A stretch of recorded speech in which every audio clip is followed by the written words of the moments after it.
ನಮಸ್ಕಾರ. ಇಂದು ನಾವು 1857ರ ಆ ಸಂಘರ್ಷದ ಕಾಲದ ಆಳಕ್ಕೆ ಇಳಿಯುತ್ತಿದ್ದೇವೆ. ಕೆಲವರು ಇದನ್ನು ಸಿಪಾಯಿ ದಂಗೆ ಎಂದರೆ, ಮತ್ತೆ ಕೆಲವರು ಭಾರತದ ಮೊದಲ ಸ್ವಾತಂತ್ರ್ಯ ಸಂಗ್ರಾಮ ಎಂದು ಕರೆಯುತ್ತಾರೆ. ಇದರ ಮೂಲವನ್ನು ತಲುಪುವುದು ನಮ್ಮ ಉದ್ದೇಶ.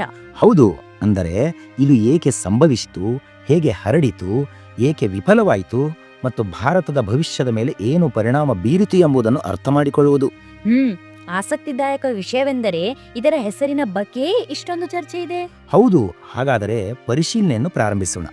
ಕೊನೆಗೂ ಮೀರತ್ನ ಒಂದು ಕಿಡಿ ನೋಡುತ್ತಿದ್ದಂತೆ ಉತ್ತರ ಮತ್ತು ಮಧ್ಯ ಭಾರತದ ದೊಡ್ಡ ಭಾಗವನ್ನು ಹೇಗೆ ಆವರಿಸಿತು ಮತ್ತು ಬ್ರಿಟಿಷ್ ಆಡಳಿತದ ಬೇರುಗಳನ್ನು ಅಲುಗಾಡಿಸಿತು. ಹೌದು, ಮೂಲಗಳ ಪ್ರಕಾರ ಇದು ಇದ್ದಕ್ಕಿದ್ದಂತೆ ಸಂಭವಿಸಲಿಲ್ಲ. ಅಂದರೆ ಒಂದು ದಿನ ಎಲ್ಲರೂ ಸಿಡಿದದ್ದರು ಎಂದಲ್ಲ.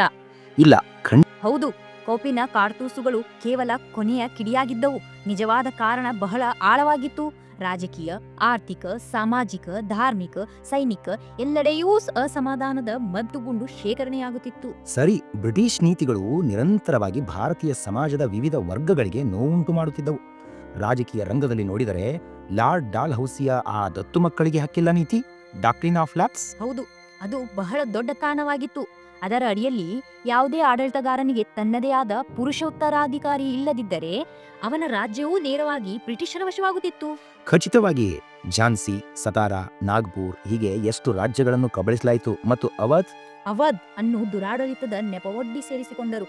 ಈ ವಿಲೀನಗಳು ಆಡಳಿತ ವರ್ಗವನ್ನ ಕೆರಳಿಸಿವೆ ಎಂಬುದರಲ್ಲಿ ಸಂದೇಹವಿಲ್ಲ. ಜೊತೆಗೆ ಆ ರಾಜ್ಯಗಳಿಗೆ ಸಂಬಂಧಿಸಿದ ಲಕ್ಷಾಂತರ ಜನರು, ಸೈನಿಕರು, ಆಸ್ಥಾನಿಕರು, ಕುಶಲಕರ್ಮಿಗಳು ಎಲ್ಲರೂ ನಿರುದ್ಯೋಗಿಗಳಾದರು, ಅಭದ್ರತೆ ಅನುಭವಿಸಲು ಶುರು ಮಾಡಿದರು. ನಂತರ ನಾನಾ ಸಾಹೇಬರ ಪಿಂಚಣಿ ನಿಲ್ಲಿಸಲಾಯಿತು. ಮೊಘಲ್ ಬಾದ್ಶಾ ಬಹದ್ದೂರ್ ಶಾ ಜಫರ್ ಅವರ ಅವಮಾನವಾಯಿತು. ಅವರಿಗೆ ಕೆಂಪು ಕೋಟೆಯನ್ನು ಖಾಲಿ ಮಾಡಲು ಹೇಳಲಾಯಿತು. ನಾಣ್ಯಗಳಿಂದ ಅವರ ಹೆಸರನ್ನು ತೆಗೆದುಹಾಕಲಾಯಿತು. ಇದು ಕೇವಲ ಅವಮಾನವಲ್ಲ, ಇದು ಆ ಸಂಪೂರ್ಣ ವ್ಯವಸ್ಥೆಗೆ ಸಂಬಂಧಿಸಿದ ಜನರ ಮತ್ತು ಅವರ ಗುರುತಿನ ಮೇಲಿನ ದಾಳಿಯಾಗಿತ್ತು. ಅಂದರೆ ಒಂದು ರೀತಿಯಲ್ಲಿ ಅವರ ಇಡೀ ಪ್ರಪಂಚವೇ ಹಾಳಾಗುತ್ತಿತ್ತು. ಮತ್ತು ಆರ್ಥಿಕ ಮಟ್ಟದಲ್ಲಿ ಬ್ರಿಟಿಷ್ ನೀತಿಗಳ ಪರಿಣಾಮ ಸಾಮಾನ್ಯ ಜನರ ಮೇಲೆಯೂ ಬೀಳುತ್ತಿತ್ತು. ಬಹಳ ಕೆಟ್ಟದಾಗಿ ಪರಿಣಾಮ ಬೀರುತ್ತಿತ್ತು. ಬ್ರಿಟಿಷರು ಭಾರತವನ್ನು ತಮ್ಮ ಕೈಗಾರಿಕೆಗಳಿಗೆ ಕಚ್ಚಾ ವಸ್ತುಗಳ ಮೂಲ ಮತ್ತು ತಮ್ಮ ಸಿದ್ಧಪಡಿಸಿದ ವಸ್ತುಗಳ ಮಾರುಕಟ್ಟೆಯನ್ನಾಗಿ ಮಾಡಿಕೊಂಡರು. ಖಚಿತವಾಗಿ. ಹಾಗಾದರೆ ಫಲಿತಾಂಶವೇನು? ಭಾರತೀಯ ಕರಕುಶಲ ಕಲೆ, ಬಟ್ಟೆ ಉದ್ಯಮ ಇವೆಲ್ಲವೂ ನಾಶವಾದವು. ಕುಶಲಕರ್ಮಿಗಳು, ನೇಕಾರರು ಎಲ್ಲರೂ ಬಡವರಾದರು. ಮತ್ತು ರೈತರ ಮೇಲೆ ಕಂದಾಯದ ಹೊರೆ ಎಷ್ಟು ಹೆಚ್ಚಾಗಿತ್ತು ಎಂದರೆ ಅವರ ಸ್ವಂಟವೇ ಮುರಿದು ಹೋಯಿತು. ಜಮೀನುಗಳು ಸಾಹುಕಾರರ ಕೈಗೆ ಹೋಗುತ್ತಿದ್ದವು. ಈ ಆರ್ಥಿಕ ಶೋಷಣೆ ಹಲವಾರು ದಶಕಗಳಿಂದ ನಡೆಯುತ್ತಿತ್ತು ಮತ್ತು ಇದು ಗ್ರಾಮೀಣ ಭಾರತದಲ್ಲಿ ತೀವ್ರವಾದ ಕೋಪವನ್ನು ತುಂಬಿತ್ತು. ನಂತರ ಸಾಮಾಜಿಕ ಮತ್ತು ಧಾರ್ಮಿಕ ಕಾರಣಗಳೂ ಇದ್ದವು. ಬ್ರಿಟಿಷರು ಸತಿ ಪದ್ಧತಿಯನ್ನು ವಿಧವಾ ಪುನರ್ವಿವಾಹಕ್ಕೆ ಕಾನೂನು ಮಾನ್ಯತೆ ನೀಡಿದರು ಮತ್ತು ಆ 1850ರ ಧಾರ್ಮಿಕ ಕಾಯ್ದೆ ಇದರಿಂದ ಧರ್ಮ ಬದಲಾಯಿಸಿದರೂ ಪಿತ್ರಾರ್ಜಿತ ಆಸ್ತಿಯ ಹಕ್ಕು ಉಳಿಯುತ್ತಿತ್ತು. ಹೌದು, ಹಾಗಾದರೆ ಉತ್ತಮ ಉದ್ದೇಶದಿಂದ ಮಾಡಿರಬಹುದಾದ ಈ ಸುಧಾರಣೆಗಳನ್ನು ಸಹ ಸಂಪ್ರದಾಯದ ಮೇಲಿನ ದಾಳಿ ಎಂದು ನೋಡಲಾಯಿತೇ? ಖಚಿತವಾಗಿ ನೋಡಲಾಯಿತು. ಅನೇಕ ಭಾರತೀಯರಿಗೆ, ವಿಶೇಷವಾಗಿ ಸಂಪ್ರದಾಯವಾದಿ ವರ್ಗಕ್ಕೆ ಬ್ರಿಟಿಷರು ಉದ್ದೇಶಪೂರ್ವಕವಾಗಿ ತಮ್ಮ ಧರ್ಮ ಮತ್ತು ಸಂಪ್ರದಾಯಗಳಲ್ಲಿ ಹಸ್ತಕ್ಷೇಪ ಮಾಡುತ್ತಿದ್ದಾರೆ ಎಂದು ಅನಿಸಿತು. ಜೊತೆಗೆ ಕ್ರಿಶ್ಚಿಯನ್ ಮಿಷನರಿಗಳಿಗೆ ಧರ್ಮ ಪ್ರಚಾರಕ್ಕೆ ಮುಕ್ತ ಅವಕಾಶ. ಇದರಿಂದ ಬ್ರಿಟಿಷರು ಎಲ್ಲರನ್ನೂ ಕ್ರಿಶ್ಚಿಯನ್ನರನ್ನಾಗಿ ಮಾಡಲು ಬಯಸಿದ್ದಾರೆ ಎಂಬ ಭಯ ಹರಡಿತು. ಒಳ್ಳೆಯದು, ತಮ್ಮ ಸಂಸ್ಕೃತಿ, ತಮ್ಮ ಧರ್ಮ ಅಪಾಯದಲ್ಲಿದೆ ಎಂಬ ಈ ಭಾವನೆಯೂ ಸಹ ಜನರನ್ನು ಬ್ರಿಟಿಷರ ವಿರುದ್ಧ ನಿಲ್ಲಿಸುತ್ತಿತ್ತು. ಮತ್ತು ಸೇನೆಯೊಳಗೆ ಅಲ್ಲಿಯೂ ಅಸಮಾಧಾನವಿತ್ತಲ್ಲವೇ? ಭಾರತೀಯ ಸಿಪಾಯಿಗಳಿಗೂ ತಮ್ಮದೇ ಆದ ದೂರುಗಳಿದ್ದವು. ಹೌದು, ಬಹಳಷ್ಟು ದೂರುಗಳಿದ್ದವು.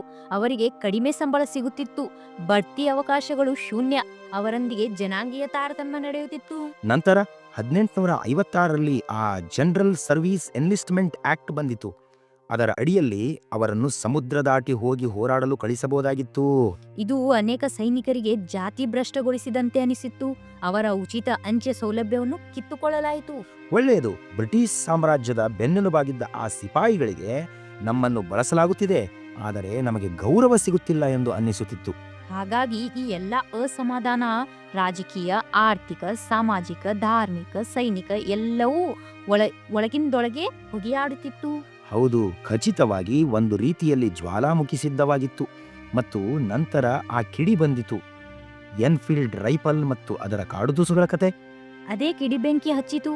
ಈ ಹೊಸ ಕಾಡ್ತೂಸ್ಗಳ ಮೇಲೆ ಹಸು ಮತ್ತು ಹಂದಿಯ ಕೊಬ್ಬು ಲೇಪಿಸಲಾಗಿದೆ ಎಂಬ ವದಂತಿ ಹರಡಿತು.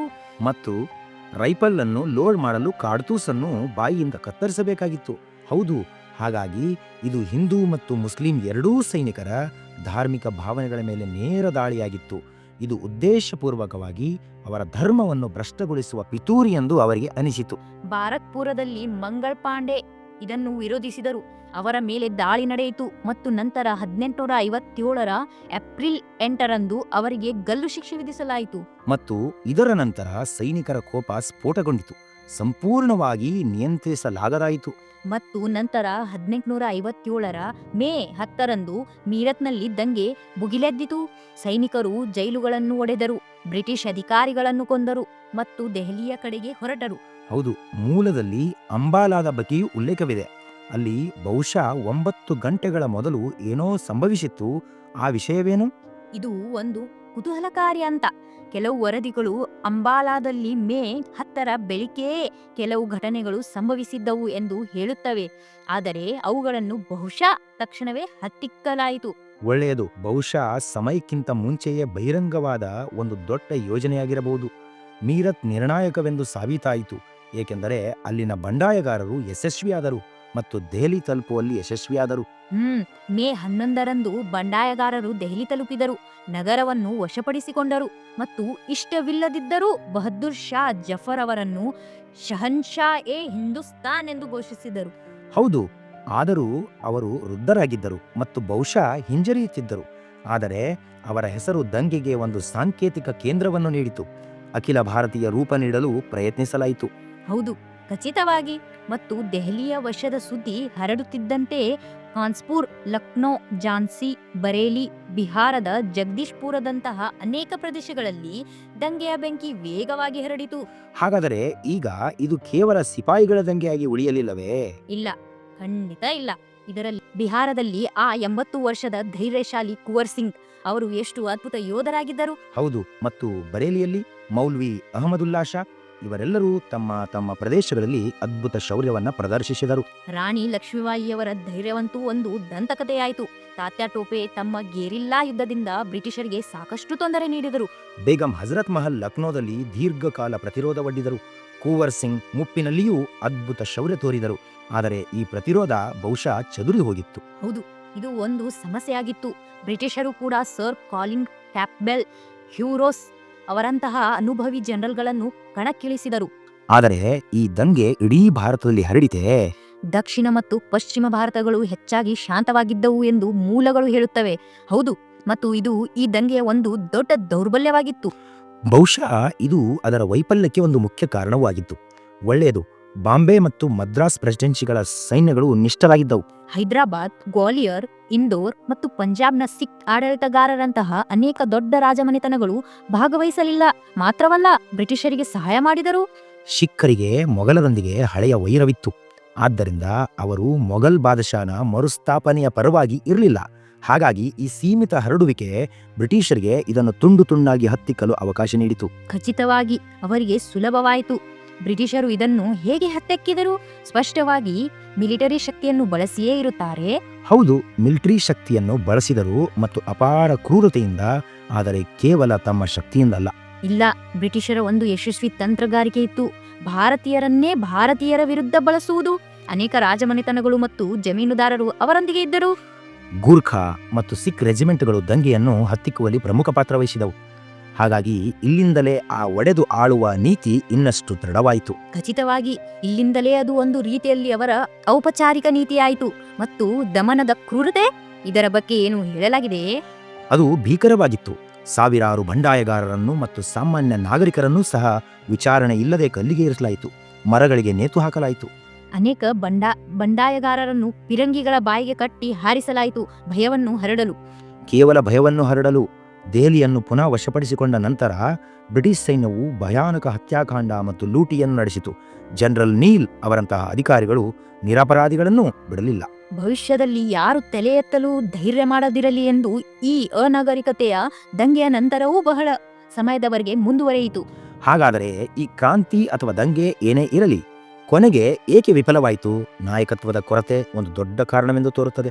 ಹೌದು, ಖಚಿತವಾಗಿ. ಇಡೀ ಆಂದೋಲನಕ್ಕೆ ಮಾರ್ಗದರ್ಶನ ನೀಡುವಂತಹ ಯಾವುದೇ ಬಲವಾದ ಕೇಂದ್ರ ನಾಯಕತ್ವ ಇರಲಿಲ್ಲ. ಬಹದ್ದೂರ್ ಶಾ ಜಫರ್ ಕೇವಲ ಹೆಸರಿಗೆ ಮಾತ್ರ ನಾಯಕರಾಗಿದ್ದರು. ಹೌದು, ಖಚಿತವಾಗಿ ರಾಣಿ ಲಕ್ಷ್ಮೀಬಾಯಿ, ನಾನಾ ಸಾಹೇಬ್, ಕುವರ್ ಸಿಂಗ್ ಅವರಂಥ ಪ್ರಾದೇಶಿಕ ನಾಯಕರು ಬಹಳ ಧೈರ್ಯಶಾಲಿಗಳಾಗಿದ್ದರು. ಆದರೆ ಅವರು ಹೆಚ್ಚಾಗಿ ತಮ್ಮ ತಮ್ಮ ಪ್ರದೇಶಗಳಿಗಾಗಿ ಹೋರಾಡುತ್ತಿದ್ದರು. ಅವರಲ್ಲಿ ಪರಸ್ಪರ ಸಮನ್ವಯದ ಕೊರತೆ ಇತ್ತು. ಹೌದು, ಒಂದು ಸಾಮೂಹಿಕ ತಂತ್ರದ ಕೊರತೆ ಇತ್ತು ಮತ್ತು ಸಂಪನ್ಮೂಲಗಳ ಕೊರತೆಯೂ ಇತ್ತೇ. ಖಚಿತವಾಗಿ ಬಂಡಾಯಗಾರರ ಬಳಿ ಬ್ರಿಟಿಷರಂತಹ ಆಧುನಿಕ ಶಸ್ತ್ರಾಸ್ತ್ರಗಳು, ಮದ್ದುಗುಂಡುಗಳು ಎಲ್ಲಿಂದ? ಅವರು ಹೆಚ್ಚಾಗಿ ಕತ್ತಿಗಳು, ಬಲ್ಲೆಗಳು ಮತ್ತು ಹಳೆಯ ಬಂದೂಕುಗಳೊಂದಿಗೆ ಹೋರಾಡುತ್ತಿದ್ದರು. ಮತ್ತು ಬ್ರಿಟಿಷರ ಬಳಿ ಅವರ ಬಳಿ ಉತ್ತಮ ಶಸ್ತ್ರಾಸ್ತ್ರಗಳು ಮಾತ್ರವಲ್ಲ, ರೈಲ್ವೆ ಮತ್ತು ಟೆಲಿಗ್ರಾಫ್ನಂತಹ ಸಂವಹನ ಮತ್ತು ಸಾರಿಗೆಯ ಆಧುನಿಕ ಸಾಧನಗಳು ಇದ್ದವು. ಹೌದು, ಇದರಿಂದ ಅವರು ಸೈನ್ಯ ಮತ್ತು ಸುದ್ದಿಗಳನ್ನು ವೇಗವಾಗಿ ಕಳುಹಿಸಬಹುದಿತ್ತು. ಈ ವಿಷಯದಲ್ಲಿ ಬಂಡಾಯಗಾರರು ಬಹಳ ಹಿಂದಿದ್ದರು. ಮತ್ತು ನಾವು ಮೊದಲು ಹೇಳಿದಂತೆ ಇಡೀ ದೇಶದ ಮತ್ತು ಸಮಾಜದ ಎಲ್ಲಾ ವರ್ಗಗಳ ಬೆಂಬಲ ಸಿಗಲಿಲ್ಲ. ಹೌದು, ಇದು ಕೂಡ ಬಹಳ ಮುಖ್ಯ ಕಾರಣವಾಗಿತ್ತು. ಧನ್ಯವಾದಗಳು. ಧನ್ಯವಾದಗಳು.